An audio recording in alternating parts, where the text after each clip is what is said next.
మొక్కలు లేకుంటే ఈ విశ్వంలోని ప్రాణకోటికి జీవనాధారం ఉండదు. సైన్స్ కూడా ఇదే చెబుతోంది. వృక్షాల వల్ల వర్షం సకాలంలో కురిసి పంటలు బాగా పండుతాయి. ఫలితంగా సమస్త జంతు జీవరాశికి ఆకలి బాధ తప్పుతుంది. అందుకే మన సనాతన సంప్రదాయం చెట్లను దైవంగా పూజించడం ఆనవాయితీగా వస్తుంది. ఆధ్యాత్మిక విశ్వాసాల ప్రకారం 5 చెట్లు ఆరాధనకు యోగ్యమైనవిగా పరిగణించారు. ఈ 5 వృక్షాలను పూజించడం ద్వారా మీరు సంపన్నమైన జీవితం పొందడమే కాకుండా సంతోషంగా కలకాలం ఉంటారు. ఈ నేపథ్యంలో పూజకు యోగ్యమైన సంపదను ప్రసాదించే ఆ 5 చెట్లేంటో ఇప్పుడు తెలుసుకుందాం. జమ్మి చెట్టు.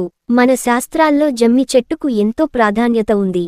ప్రతిరోజూ సాయంత్రం జమ్మి చెట్టు కింద నువ్వుల నూనెతో దీపాన్ని వెలిగించడం ద్వారా మీ ఇంట్లో సంపద, శ్రేయస్సు పెరుగుతాయని పేర్కొన్నారు. అంతేకాకుండా వ్యాపారం కూడా పురోగమిస్తుందని విశ్వసిస్తారు. ప్రతి శనివారం జమ్మి చెట్టు కింద ఆవ నూనెతో దీపాన్ని వెలిగించడం వల్ల శని నుంచి ఉపశమనం కలిగిస్తుంది. రావి చెట్టు. రావి చెట్టు 24 గంటలు ఆక్సిజన్ ఇస్తుంది. ఈ చెట్టు ఆరోగ్య పరంగా మంచి ప్రయోజనం చేకూరుస్తుంది. ఆధ్యాత్మిక కోణం పరంగానూ ఇది చాలా ప్రత్యేకమైందిగా పరిగణించబడుతుంది.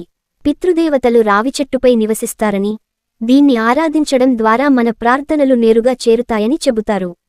రావి చెట్టుకు ప్రతి శనివారం దీపాన్ని వెలిగించాలి. ఇలా చేయడం ద్వారా శని నుంచి మనకు ప్రయోజనం లభిస్తుంది. Money plant. వాస్తు ప్రకారం మనీ ప్లాంట్ చాలా ప్రత్యేకమైందిగా భావిస్తారు. కనిపించేంత అందంగా ఉండటమే కాకుండా పాజిటివ్ ఎనర్జీని ఇస్తుందని నమ్ముతారు. కావాలనుకుంటే మీరు ఇంటి లోపల కూడా ఈ మొక్కను నాటవచ్చు. లేదా ఇంటి లోపల ఉంచడం సాధ్యం కాకపోతే ఓ సీసాలో నీరు పోసి ఇంటి లోపల ఉంచుకోవచ్చు. దీన్ని చూడటం ద్వారా మీలో సానుకూల ప్రకంపనలు వస్తాయని విశ్వసిస్తారు. కాబట్టి మనీ ప్లాంట్ను ఇంట్లో ఉంచుకుంటే మంచిది. అరటి చెట్టు. హిందూ ధర్మంలో అరటి చెట్టు ఎంతో ప్రాముఖ్యతను కలిగి ఉంది.